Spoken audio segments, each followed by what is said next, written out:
എള്ള് കൃഷിക്ക് പന്മനയിൽ തുടക്കമായി. ഓണാട്ടുകര വികസന ഏജൻസിയുടെ നേതൃത്വത്തിൽ എള്ളിനമായ തിലധാരയാണ് കൃഷി ചെയ്തത്.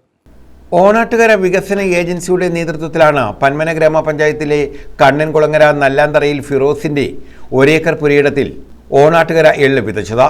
തിലധാര എന്ന എള്ളിനമാണ് വിതച്ചത്.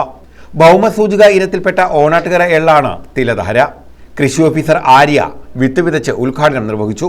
നമ്മുടെ പന്മന കൃഷിഭവൻ പരിധിയിലെ കർഷകനായിട്ടുള്ള ശ്രീ ഫിറോസ് നല്ലാന്തറയുടെ എള്ള് കൃഷിയുടെ വിത്ത് വിതയ്ക്കലാണ് ഇപ്പോൾ ഇവിടെ കഴിഞ്ഞത്. നമ്മൾ തിലധാര എന്ന ഇനം എള്ളാണ് ഇവിടെ വിതയ്ക്കുന്നത്.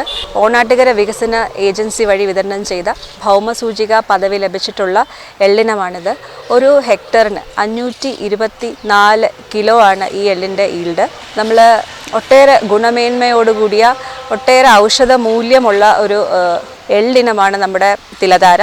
ഓണാട്ടുകര എള്ള് എന്ന് പറയുന്നത് ഭൗമസൂചിക പദവി ലഭിച്ച കേരളത്തിലെ തന്നെ ചുരുക്കം ചില ഉൽപ്പന്നങ്ങളിലൊന്നാണ്.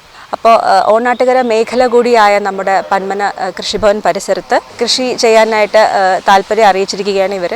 അപ്പം ഫിറോസ് നല്ലാന്തറ. അപ്പം നമ്മൾ അതുകൊണ്ട് OVA വഴി ഓണാട്ടുകര വികസന ഏജൻസി വഴി ഈ വിത്ത് നമ്മൾ ഇവർക്ക് ലഭ്യമാക്കുകയും ഇവർ ഇവിടെ കൃഷി തുടങ്ങിയിരിക്കുകയാണ്.